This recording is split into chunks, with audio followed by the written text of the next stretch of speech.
咱们很多的朋友啊问这个番茄成活率到底怎么样？实际上，番茄成活是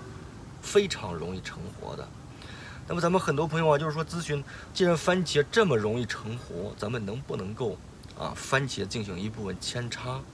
啊？这样子不是大大的节省了咱们这个苗子这个成本的吗？实际上是当然可以啊。这一期我们就来聊一聊番茄这个扦插这一块儿。你比如说枝杈和主茎之间那么新生的一些杈子，那么我们暂时性的给它保留下来，然后呢，等这个枝杈呢基本上长到就是说7到8公分然后我们开始把这个杈子打掉，打掉以后呢，然后呢我们开始要么栽植到这个沙地或者说呢是栽植到这种基质这个里面呢直接进行扦插就可以了。如果说要想更提高这个扦插的成活率呢，就是咱们在扦插的时候打下来的这种杈子呢，咱们呢可以去蘸一部分这个生根剂你比如像这个耐乙酸吲哚丁酸、吲哚乙酸，咱们再蘸一下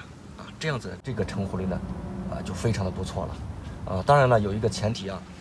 这个扦插一般建议咱们朋友们呢，顶多就是说用1到2剂吧为什么不建议多用呢？因为本身咱们这个苗子呢，就是说这个在扦插的时候它可以保留这一代的一些品种的一些特性你比如说这个口感的一个特性